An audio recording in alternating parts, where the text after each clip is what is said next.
विद्यार्थी मित्रमैत्रिणींनो, मागील व्हिडिओमध्ये आपण आपल्या पाठ्यपुस्तकातील प्रीतम हा पाठ अभ्यासलेला आहे. आजच्या व्हिडिओमध्ये आपण आपल्या पाठ्यपुस्तकातील पाठ क्रमांक 20 आपुले जगणे आपली ओळख ही कविता अभ्यासणार आहोत. या कवितेचे कवी आहेत संदीप खरे. जन्म 1973. विद्यार्थ्यांनो, प्रथमतः आपण कवी संदीप खरे यांचा परिचय करून घेणार आहोत. जन्म 1973. प्रसिद्ध कवी मौनाची भाषांतरे, नेनिवेची अक्षरे, तुझ्यावरच्या कविता, अगोबाई ढगोबाई हे काव्यसंग्रह त्यांचे प्रसिद्ध आहेत. स्वरचित कवितांचे अनेक म्युझिक अल्बम प्रसिद्ध आहेत त्यांचे आणि लोकप्रिय सुद्धा आहेत. हिंदी व मराठी चित्रपट व मालिकांसाठी त्यांनी गीतलेखन केलेले आहे. शासनाच्या विविध पुरस्कारांनी त्यांना सन्मानित केलेलं आहे. आपल्या स्क्रीनवर पहा, अगोबाई ढगोबाई या काव्यसंग्रहाचं मुखपृष्ठ इथे तुम्हाला पाहायला मिळतंय आणि दैनंदिन जीवन जगताना किंवा दैनंदिन जीवनामध्ये वागताना काय करावे आणि काय करू नये याविषयीचे भाष्य कवीनं सोप्या शब्दात कवितेतून व्यक्त केले आहे. प्रस्तुत कविता अगोबाई ढगोबाई या काव्यसंग्रहातून घेतलेली आहे. आणि विद्यार्थ्यांनो पहा, तुम्ही संदीप खरे आणि सलील कुलकर्णी ही नावं तुम्ही ऐकलेली असतील, कारण या दोघांचं मिळून कार्यक्रम जो आहे संगीताचा, गायनाचा, तो म्हणजे आयुष्यावर बोलू काही, हा अत्यंत लोकप्रिय आहे आणि त्यानिमित्ताने संपूर्ण लोकांना किंवा जनमानसाला त्यांचा चांगला परिचय आहे. आता प्रत्यक्ष पहा, आपण कवितेच्या माध्यमातून कवी आपल्याला काय सांगतात.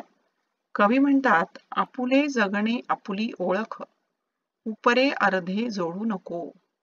कवी म्हणतात की आपलं जीवन हीच आपली ओळख आपल्याला निर्माण करायची असते आणि हे सांगत असताना आपण उपर म्हणजे वरवरचं किंवा खोटं खोटं अशा प्रकारचं अर्धवट काहीही करायचं नाही किंवा कुठल्याही दुसऱ्यांच्या चुकीच्या कृतीची, कुठल्याही गोष्टींची नक्कल आपण करायची नाही. वरवरचं खोटं खोटं काही करायचं नाही. तर आपण दिवा होऊनी उजळ जगाला, चाकू होऊनी कापू नको. पहा, दिव्याचं काम असतं की अंधकार नाहीसा करून प्रकाश द्यायचा, दुसऱ्याला प्रकाशाची वाट दाखवायची. हे काम दिवा करतो. तसं दिव्याची वृत्ती होऊन जगाला उजळण्याचं काम कर, जगाला प्रकाश देण्याचं काम कर, असं कवी म्हणतात. परंतु चाकू होऊन कुणाचेही म्हणणे कापू नको, कुणाच्याही भावनांना कापू नको. वाईट, चुकीचं, दुष्ट असं कुठलंही कृत्य तुझ्या हातून होऊ देऊ नको. तर मग काय केलं पाहिजे पुढे? तर कवी म्हणतात, नित्य घडावे वाचन लेखन. नित्य म्हणजे नेहमी, सदैव, सतत काय घडलं पाहिजे आपल्या हातून? तर वाचन लेखन. पहा, वाचन आणि लेखन याचा संस्कार जर आपल्या मनावर झाला तर आपलं व्यक्तिमत्व चांगल्या प्रकारे घडतं, आपलं मन सुसंस्कारित होतं, आपली वाणी शुद्ध होते. आणि म्हणून नित्य नेहमी वाचन लेखन घडावं. क्षण कार्याविन दौडू नको. आणि प्रत्येक क्षण या कार्याशिवाय, कामाशिवाय दौडू नको, म्हणजे वाया घालू नकोस. प्रत्येक क्षणाक्षणाला चांगलं वाच, चांगलं लेखन कर, आळशीपणा करू नको. नित्य नेमाने पर्वचा म्हणणे. या ठिकाणी पर्वचा म्हणजे काय? तर पहा की आपण नित्य नेमानं जे काही आपला नियमित गोष्टी असतात, म्हणजे कोणी देवाचं काही स्तोत्र म्हणत असेल किंवा दैनंदिन गृहपाठ असेल, त्याच्यामध्ये आपण पाढेपाठ करतो किंवा काही शब्दार्थ पाठ करतो, याला आपण नित्य नेमाने ज्या गोष्टी करतो त्याला आपण पर्वचा असं म्हणतो. नेहमी नित्य पर्वचा. व्यायामाविन झोप घ्यावया पडू नको. आणि व्यायाम दैनंदिन जीवनामध्ये दररोज ज्याप्रमाणे पर्वचा म्हटला पाहिजे त्याचप्रमाणे व्यायाम करणं हे सुद्धा आवश्यक आहे. आणि त्याशिवाय झोप घ्यायला कधीही तयार होऊ नकोस. पुढे कवी म्हणतात, पावित्र्याची पांघर वस्त्रे होऊनी पटपूर पसरू नको. शोभेहूनही श्रेष्ठ स्वच्छता, आदी मंत्र हा विसरू नको. तर पावित्र्याची वस्त्र अंगावर नेस आणि या ठिकाणी पटकूर पसरू नको, होऊन पटकूर पसरू नको. पहिल्यांदा पटकूर या शब्दाचा काय अर्थ होतो, तर पटकूर म्हणजे फाटकं चिंध्या झालेलं कापड, फाटकं तुटकं कापड, त्याला पटकूर म्हणतात. आणि पावित्र्याचं वस्त्र, पावित्र्य म्हणजे मंगलता, पवित्रता, याला आपण पावित्र्य असं म्हणतो. आणि पावित्र्याचं वस्त्र तू पांघर, म्हणजे स्वतःचं जगणं तू असं जग की ते मंगलमय, पवित्र वस्त्र पांघरल्याप्रमाणे तुझं जीवन झालं पाहिजे. मात्र चिंध्या झालेलं पटकूर किंवा चिंध्या झालेल्या कापडासारखं फाटकं वस्त्र आपलं जगणं कधीही होऊ देऊ नकोस. आपल्या वागण्यामध्ये, आपल्या वृत्तीमध्ये, आपल्या मनामध्ये मांगल्य असावं, पवित्रता असावी. उगीचच खोटा खोटा बडेजाव आपल्या व्यक्तिमत्वात नसावा. आणि म्हणून कवी पुढे म्हणतात की शोभेहूनही श्रेष्ठ स्वच्छता, म्हणजे वरवरच्या दिखाऊ गोष्टीपेक्षा शोभा करणे म्हणजे या ठिकाणी उगाच बडेजाव दाखवणे किंवा आपण खूप काही मोठे आहोत अशा प्रकारचं उगीचच आव आणणे, याही पेक्षा स्वच्छता ही गोष्ट खूप मोठी आहे, ही खूप श्रेष्ठ आहे. आणि हा आदिमंत्र तू विसरू नकोस. तर आदिमंत्र म्हणजे यातलं मूळ गाभा, मूळ तत्व तू विसरू नकोस. म्हणजे पावित्र्याची वस्त्र पांघर, पटकूर होऊन पसरू नको. या ठिकाणी तुझं जे जीवनाचं वस्त्र आहे ते फाटलेलं वस्त्र होऊ देऊ नको. कधीही पावित्र्याचं मांगल्याचं वस्त्र तू पांघर. आणि श्रेष्ठता कशामध्ये आहे तर स्वच्छतेमध्ये आहे, वरवरच्या बडेजावामध्ये नाही. हा जो आदिमंत्र आहे, हा हे मूल तत्व आहे, हा जो मूल मंत्र आहे तो कधीही विसरू नकोस. म्हणजे काय तर साधी स्वच्छ राहणी आणि उच्च विचारसरणी ही मनुष्याला कधीही जीवनामध्ये उत्कर्षाप्रत नेते. आणि म्हणून साधं राहणं, स्वच्छ टापटीप राहणं आणि चांगला विचार करणं हे सगळ्यात श्रेष्ठ आहे. हा मंत्र तू अंगीकार आणि कधीही खोटी फुशारकी, वरवरची फुशारकी, वरवरची शोभा कधीही दाखवू नकोस. पुढे कवी म्हणतात, नम्र राहावे, सौम्य पहावे. बघा, जीवनामध्ये आपण नम्रता हा जो गुण अंगीकारला तर जीवनामध्ये आपल्याला कधीही अपयश येत नाही. नम्रपणा, आपण शालीनता, नतमस्तक होणे, त्याला आपण नम्रतेचा भाव म्हणतो. नम्र राहावे, सौम्य पहावे, उगा कुणास्तव आढी नको, उगा कुणाला खिजवायला, करून तयावर कडी नको.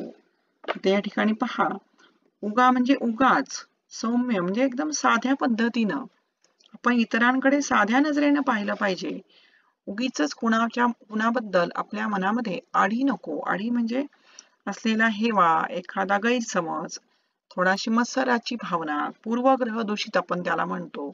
एखाद्याबद्दलचं डूख धरणे, एखाद्याबद्दल हेवा वाटणे, त्याला आपण काय म्हणूया तर आढी म्हणतो. एखाद्या विषयी आपण आपल्या मनामध्ये अशा प्रकारचा गैरसमज, एखादा हेवा, एखादा डूख असं पण मनामध्ये धरायचा नाही. तर आपण नम्रतेचा भाव आपल्या मनामध्ये नेहमी असावा. आपण सौम्य शांत वृत्तीनं जगाकडे पाहावे आणि उगीचच आपल्या मनामध्ये इतरांच्या बद्दल कोणत्याही प्रकारची आढी ठेवायची नाही. आणि दुसऱ्याला खिजवायला, दुसऱ्याला चिडवण्यासाठी उगीचच आपण दुसऱ्याला त्रास द्यायचा, त्याला म्हणून कुठल्याही प्रकारची कृती करायची नाही, त्यावर कडी आपण करायची नाही. या ठिकाणी दुसऱ्यावर कडी करणे म्हणजे आपण दुसऱ्यापेक्षा वरचढ ठरणे. आणि मग दुसऱ्यासाठी कुणाकडे तरी आपण काय करायचंय, कुणाला तरी आपण वरचढ ठरायचंय आणि म्हणून आपण चुकीची गोष्ट करायची नाही. कुणाला खिजवण्यासाठी त्यावर आपण कडी करायची नाही, म्हणजे आपण वरचढपणा करायचा नाही. हे जसं आपण लक्षात ठेवायचं, नम्रता जशी आपण पाळायची तशाच प्रकारे पुढे अजून काय करायचं आपण तर नको पुकाची हंजी हंजी, लोचट मुळचट काही नको, परंतु दिसता उदात्त काही, ताठर माथा मुळी नको. पहा, जीवनामध्ये ज्याप्रमाणे आपण नम्रतेचा भाव ठेवायचा आहे जगाकडे आपण शांत नजरेनं पाहायचं आहे, परंतु जगामध्ये कुणाचीही उगीचच फुकटची हंजी करायची नाही. हंजी करणं म्हणजे कोणाच्या तरी विनाकारण पुढं करणं, लाचारी पत्करणं, अशा प्रकारची कृती सुद्धा आपण करायची नाही. आणि मग अशा प्रकारची फुकटची लाचारी आपण करू नये. असा लोचटपणा, असा बोळचटपणा जर जीवनामध्ये केला तर आपल्या हातून चांगली कृती होऊ शकणार नाही. आणि म्हणून आपण अशा प्रकारची हंजी करायची नाही. परंतु आपल्याला जर जीवनामध्ये काही उदात्त म्हणजे भव्य दिव्य असं, आपल्याला जर काही भव्य दिव्य असं जीवनामध्ये दिसलं, काही चांगल्या गोष्टी दिसल्या, उदात्त हेतून काही एखादं केलेलं दिसलं काम, तर त्या ठिकाणी आपला जो ताठर माथा आहे, जी ताठरता आहे, तो ताठर माथा मुळीच ठेवायचा नाही. म्हणजे आपली जी काही ताठपणा आहे, चुकीचा अहंकार आहे, तो आपण आपल्याजवळ बाळगायचा नाही. एखादी श्रेष्ठ उदात्त गोष्ट दिसली तर आपला माथा तिथे ताठर न ठेवता तो नतमस्तक झाला पाहिजे, असं या ठिकाणी कवी म्हणतात. म्हणजे चुकीचा अभिमान आपण बाळगायचा नाही, असं कवी म्हणतात. पुढे पहा, कवीने उदाहरण दिलंय, पेल शक्तीने, पेल म्हणजे उचलून धर, पेलून धर तू, पेल शक्तीने गोवर्धन तू, कंस होऊनी छळू नको. आता हे जे आहे ते पुराण काळातली उदाहरणं दिलीत. पहा, गोवर्धन हा जो पर्वताचं नाव आहे, गोकुळातील एक पर्वत, आणि लोकांना होणाऱ्या त्रासापासून सुटका करण्यासाठी प्रत्यक्ष श्रीकृष्णानं हा पर्वत आपल्या एका करंगळीवर उचलून धरला, अशी आख्यायिका आहे. आणि मग यामुळं गोकुळातील लोक आनंदी झाले. त्यांना जो त्रास होत होता तो त्रास त्यांचा कमी झाला. तर तू असं जीवनामध्ये काहीतरी कर की तुझ्या शक्तीने गोवर्धन पेलण्याचं सामर्थ्य तुझ्या बोटांमध्ये येऊ दे. म्हणजे श्रीकृष्णाचा सत्कर्माचा आदर्श तो तुझ्या मनामध्ये ठेव आणि त्या प्रकारची तू कृती कर.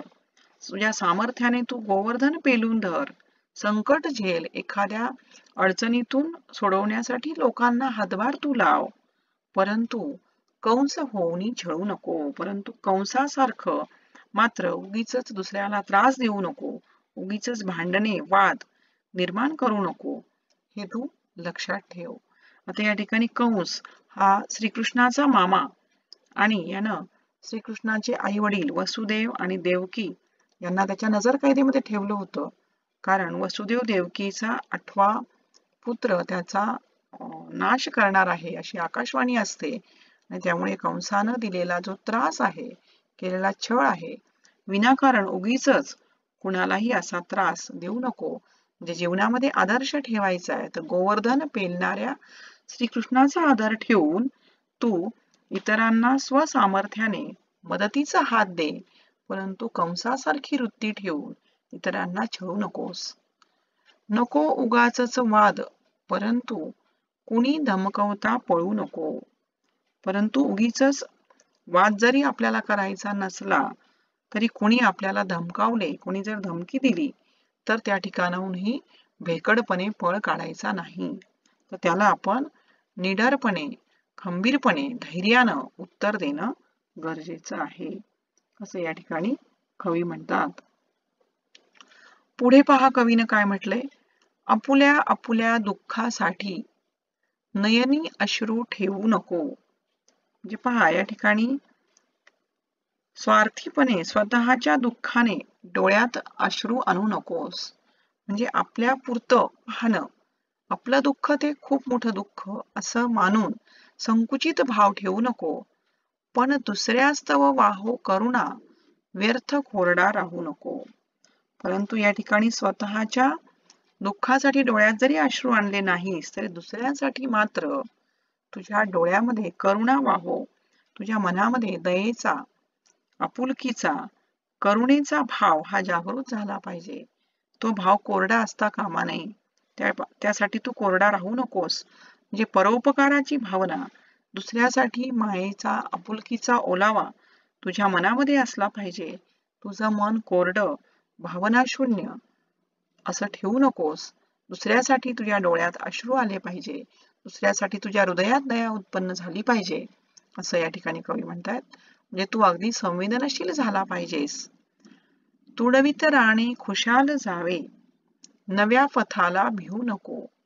या ठिकाणी रान तुडवीत जाणं म्हणजे काय, तर या ठिकाणी रान जे आहे ते नवीन नवीन क्षेत्र या ठिकाणी म्हटलंय, ते तू तुडवत जा, म्हणजे त्याच्यातून तू मार्ग हाताळ, पुढे जा आणि नव्या पथाला घाबरू नकोस. पथ म्हणजे मार्ग.